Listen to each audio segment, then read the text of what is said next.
లేక లేక ఒక కొడుకు పుట్టాడు తల్లిదండ్రులకి. ఆ కొడుకుని ఎంతో ప్రేమగా పెంచుకుంటున్నారండి. పెంచుకున్నారు. వాడికి ఏది కావాలంటే అది ఇచ్చారు. వాడికి ఏది కావాలంటే అది కొని పెడుతున్నారు. వాడికి ఏది కావాలంటే అది చేస్తున్నారు. వాడు పెద్దదికి ఒక మంచి స్థితికి వస్తాడని ఆలోచన కలిగి ఉన్నారండి.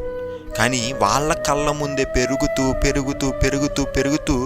వాడు ఒక రేపిస్ట్ అయిపోయి ఒక అమ్మాయిని రేప్ చేస్తూ తల్లిదండ్రులు కంటపడ్డారనుకోండి, ఎలాంటి పరిస్థితి ఉంటుంది ఆలోచించండి. అదేవిధంగా తల్లిదండ్రులు ఆశ పెట్టుకున్నారు కదా, ఆశ పెట్టుకున్న తల్లిదండ్రులనే గుండెల మీద తన్నాడు అనుకోండి కొడుకు, ఎంత బాధగా ఉంటుంది. నిజంగా పెంచినటువంటి తల్లిదండ్రులనే గుండెల మీద తన్నితే అప్పుడు తల్లిదండ్రులకు ఒక బాధ వస్తుంది చూసారా, దాన్నే ఏమంటారంటే హృదయంలో నొచ్చుకోవడం అంటారండి. దాన్ని హృదయంలో నొచ్చుకోవడం అంటే.